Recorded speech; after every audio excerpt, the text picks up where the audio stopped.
Sin embargo, la revolución científica, tal como os he dicho al comienzo, no solamente se dio en astronomía y medicina, sino que también hubo un desarrollo absolutamente espectacular en otros ámbitos como la historia natural.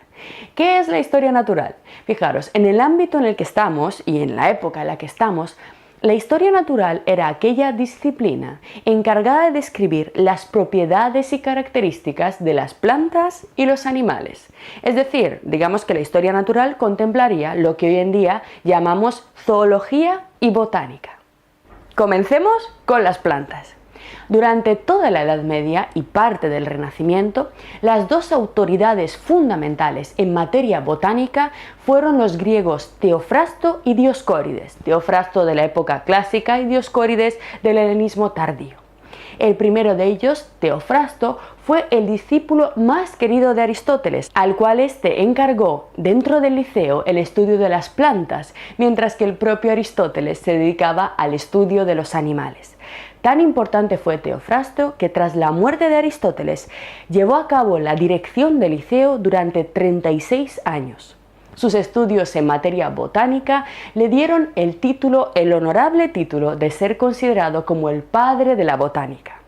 Sus obras más importantes acerca de las plantas y de sus propiedades son Historia de las plantas y Sobre las causas de las plantas.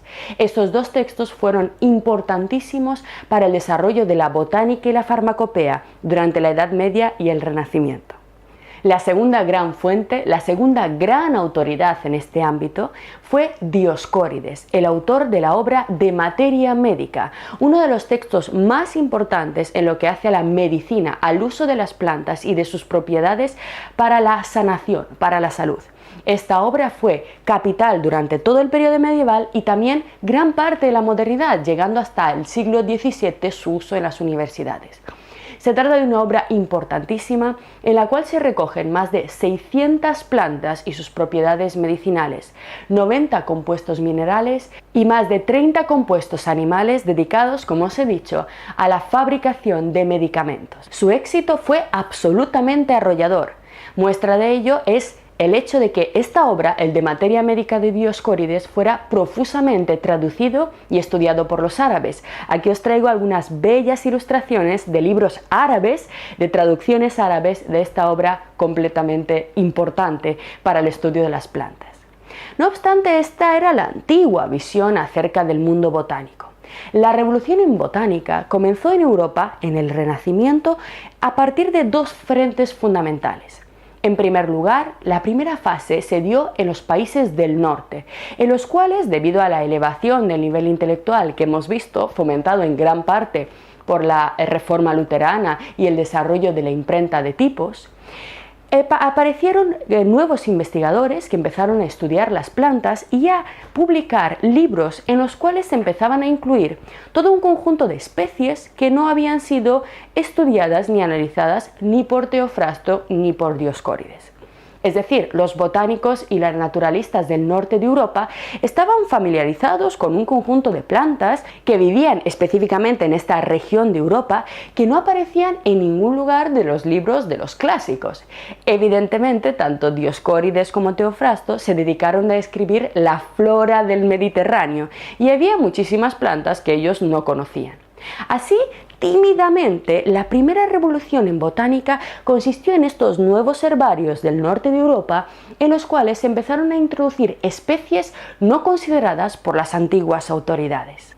El primer herbario de la nueva era llevaba por título Herbarium Vivae Icones y fue obra de Otto Brunfels. Si bien en esta obra la autoridad científica de Dioscórides permanecía absolutamente incuestionable, en ella se fueron introduciendo nuevas especies, como podéis ver, que no aparecían en las obras de los griegos. Esta obra fue publicada en el año 1530 en Estrasburgo y en ella se incluían 135 preciosas ilustraciones realizadas por uno de los grabadores del Círculo de Durero, nada más y nada menos. Lo más importante de esta obra lo indica su título, Vivae Icones, es decir, se trata de un libro de botánica en el cual se realizan dibujos a partir de las plantas vivas, es decir, se observa y se dibujan directamente del natural. Esto era una innovación absoluta, porque los antiguos herbarios lo que hacían era repetir, simplemente ir copiando las formas de las plantas que aparecían en los libros más y más antiguos. De esta forma se producía un fenómeno de teléfono escacharrado, de tal forma que lo que tú veías en un herbario del siglo XV era un dibujo de una planta que difícilmente se podía identificar con una especie real.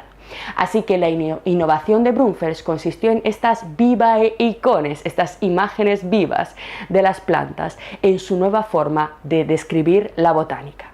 De nuevo, la observación empírica directa hace su aparición en la ciencia europea.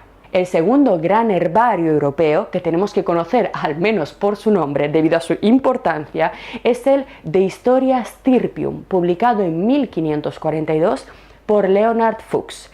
Exactamente igual que ocurre con el herbario de Otto Brunfels, también las autoridades antiguas son absolutamente respetadas en él, pero hay una inclusión cada vez más y más grande de nuevas especies.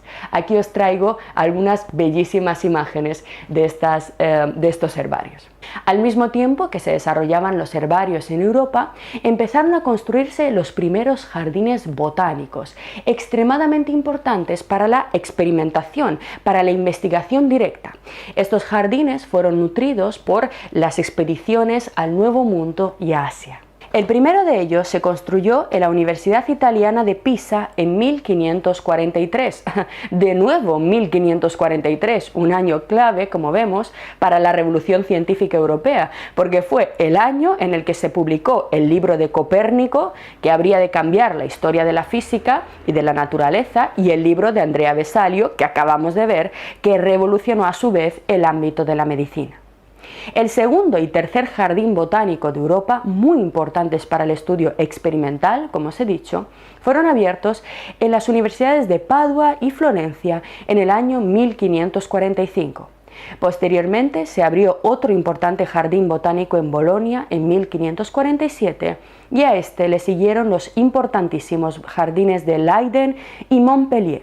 Durante esta época se popularizaron también las colecciones de plantas secas, es decir, no solamente se empezaron a editar los herbarios con los dibujos, sino que cada vez más se empezaron a preparar láminas en las cuales se contenían los ejemplares directos para que estos pudieran ser estudiados. Desde Asia y desde el Nuevo Mundo llegaban materiales que tendrían que revolucionar para siempre la historia de la botánica. Fue de hecho el descubrimiento del Nuevo Mundo lo que cambió para siempre la historia de la ciencia europea. Es decir, nuevas especies de plantas, de animales, nuevas lenguas, nuevas culturas deslumbraron a los estudiosos y a los naturalistas, que sin embargo al principio intentaban darle sentido a todo lo que veían apelando a sus antiguas autoridades. Uno de los ejemplos más famosos de esta actitud, es decir, de intentar explicar todo lo nuevo que estaba siendo observado en el Nuevo Mundo a partir de los libros y de las enseñanzas de Aristóteles, Teofrasto y Dioscórides, es José de Acosta. En su Historia Natural y Moral de las Indias, obra en la cual describe toda la fauna y la flora que se fue encontrando, José de Acosta se resiste a aceptar que el maíz, el famoso maíz, una planta puramente americana, fuera desconocida para Plinio. Así que, rebuscando en los libros de Plinio, otra importante autoridad en materia botánica, intenta decir que este en realidad sí que lo conocía y que es una planta que en los libros antiguos simplemente tenía otro nombre. Fijaros, vamos al texto porque es muy interesante ver todo el tiempo que les costó asimilar la idea pura de lo nuevo, de que estaban ante cosas que jamás se habían visto y que tenían que ser explicadas a través de nuevas categorías y nuevas observaciones. Nos dice José de Acosta: el milio, que Plinio dice haber venido a Italia de la India, tiene similitudes con el maíz. En lo que dice que es grano y nace en caña, y el ser fertilísimo. Fijaros este intento de conectar ambas tradiciones. A pesar de que tenían delante plantas nuevas, todavía al comienzo de la exploración del Nuevo Mundo intentaban aplicar sus antiguos cánones. En estos textos se muestra claramente la tensión que vivían los naturalistas de los siglos XV y XVI, que tenían que definir constantemente lo nuevo mediante el uso de palabras, términos y conceptos que formaban parte de su acervo cultural. Uno de los ejemplos también más bellos y más conocidos es el caso de la piña. Vamos a verlo. Nunca antes vista o probada por un europeo, la piña llegó por primera vez a Europa en palabras y dibujos. Gonzalo Fernández de Oviedo, para describir esta fruta que todo el mundo llamaría después ananás, usó metáforas como el fruto del pino, la forma de la alcachofa o el sabor del melocotón.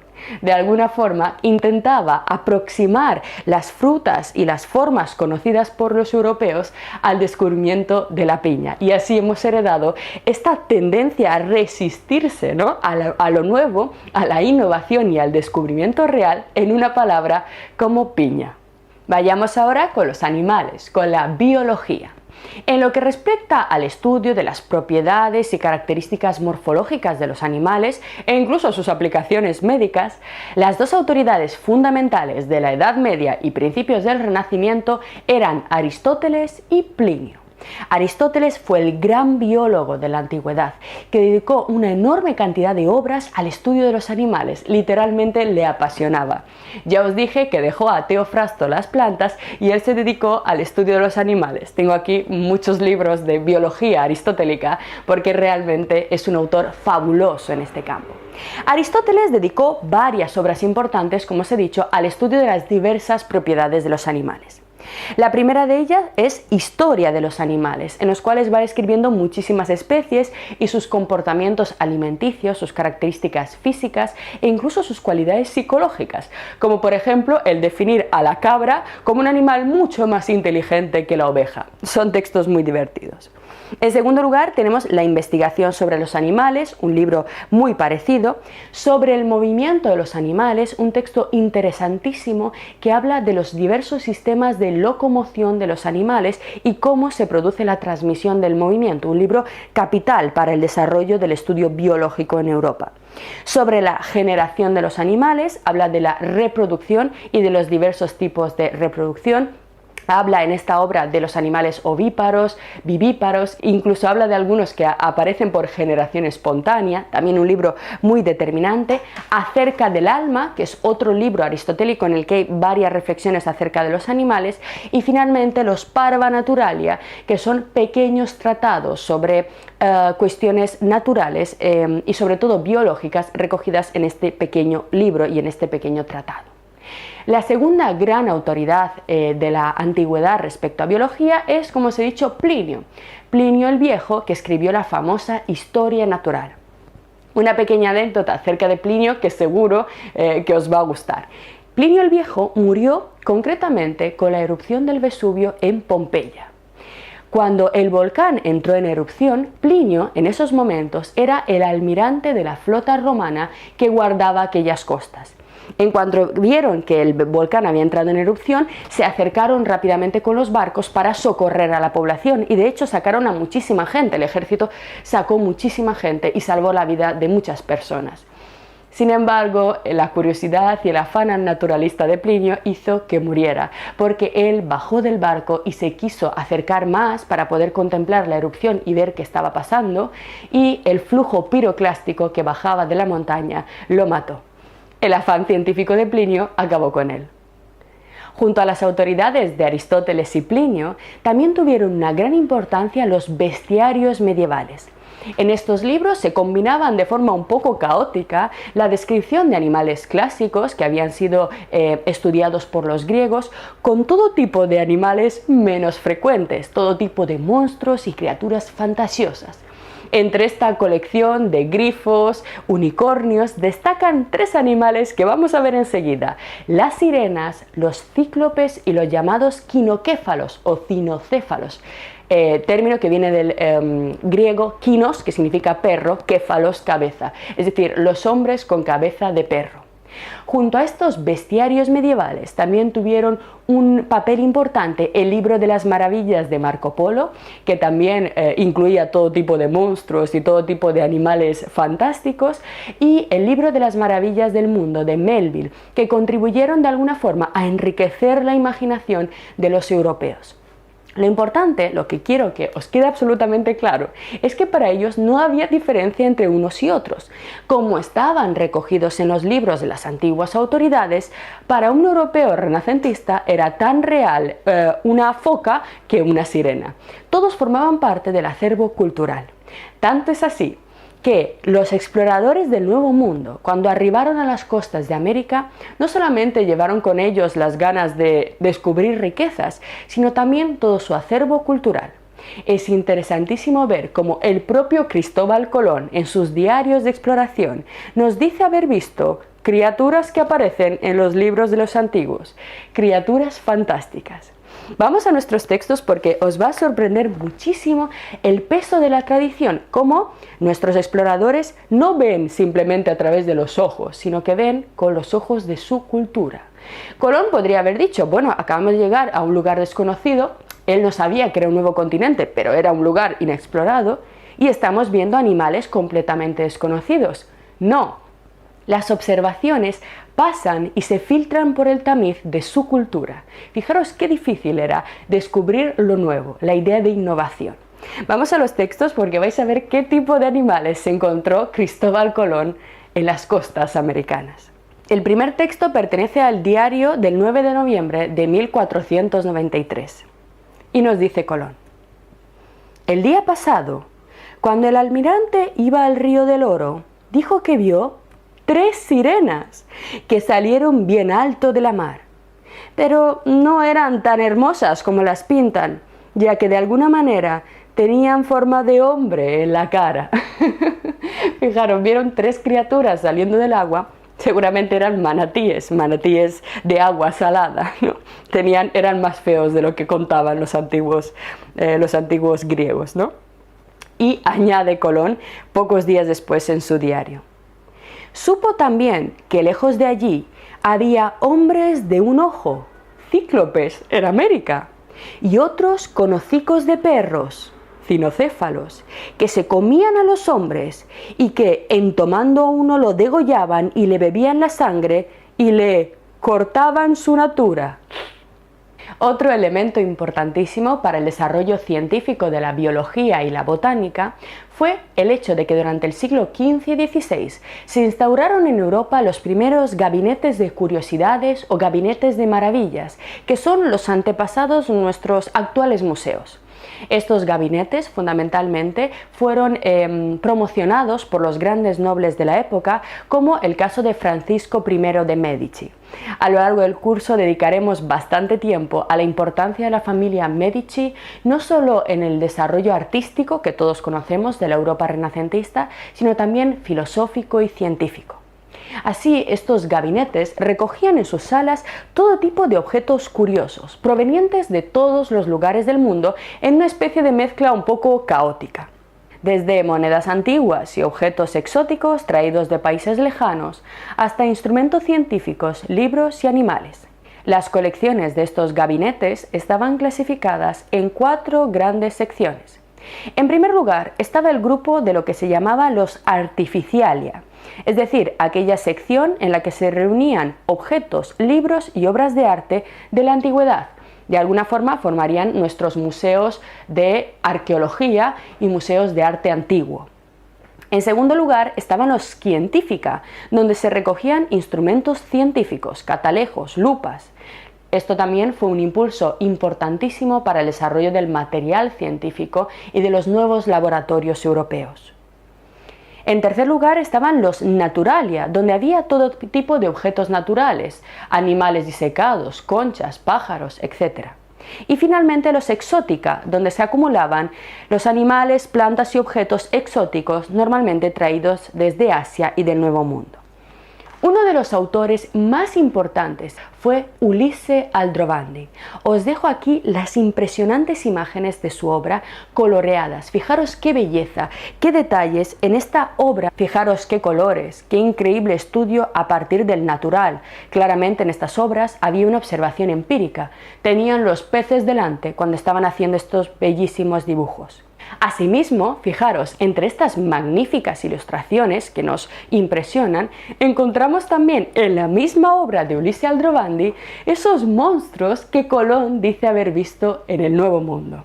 Fijaros, lo que yo os decía, tardaron muchísimo tiempo en descubrir las diferencias entre lo que habían descrito los antiguos pensadores y la observación directa. Todo era una mezcla, como os he dicho antes, todo se daba al mismo tiempo. Superstición y ciencia, fantasía y realidad, crecían a la vez en el Renacimiento. Finalmente, los exóticos descubrimientos del Nuevo Mundo y toda esta portentosa actividad de investigación dieron lugar a otra actividad muy importante para el desarrollo de la ciencia moderna: el coleccionismo. Primero en colecciones patrocinadas por los grandes nobles y después en colecciones también privadas, se empezaron a acumular todo tipo de objetos raros y extraños que fueron imprescindibles para el estudio, sobre todo para el análisis comparativo. En el momento en que teníamos muchísimos materiales, los expertos podían empezar a comparar todas estas piezas que antes estaban completamente desperdigadas y distribuidas por el mundo. Esta actividad coleccionista dio lugar además a la publicación de catálogos, es decir, los coleccionistas empezaron a acumular tal cantidad de objetos y además ellos querían vender e intercambiar, que tuvieron que empezar a publicar catálogos en los cuales se recogieran todas sus piezas. Estos catálogos fueron también importantísimos porque aunque tú no tuvieras el objeto en sí mismo, podías analizar comparativamente diversas piezas mediante el estudio de estas importantísimas obras. Uno de los creadores de catálogos más importante de Europa, con el que vamos a concluir esta sesión, es Konrad Gessner. Os traigo aquí algunas imágenes impresionantes obtenidas de su libro sobre los objetos fósiles, en los que se recogían principalmente piedras y gemas con diversas y extrañas apariencias. ¿Os habéis fijado en lo que se representa en este libro? Caracolas, corales, cangrejos, dientes de tiburones prehistóricos. Evidentemente, ellos todavía no sabían que eran fósiles de antiguos animales, pero esta comparación entre estas extrañas piedras y la morfología normal de los animales, aquellas que parecían tener una semejanza sospechosa con animales y organismos vivos, empezó a estimular nuevas teorías biológicas en la ciencia europea. Darwin está a la vuelta de la esquina, pero sin estos estudios habría sido imposible. Terminamos así la primera gran parte de nuestro curso, pero solo acabamos de empezar. Esta ha sido solo la introducción necesaria que necesitamos para poder comprender a los tres grandes autores que vienen a continuación. Sin ella no tendría absolutamente ningún sentido lo que vamos a estudiar. No podríamos comprender la profundidad y la originalidad de las propuestas de Pico della Mirandola, Galileo y Giordano Bruno. Lo que acabas de ver es solo un pequeño fragmento de nuestro curso. Si quieres disfrutarlo en su totalidad y descubrir muchos otros cursos, también de historia de la ciencia y de historia del arte, visita nuestra web anaminecam.com. Y recuerda, este proyecto solo es posible gracias a nuestro programa de microfinanciación. Si quieres apoyarnos, conviértete en uno de nuestros micromecenas en Patreon.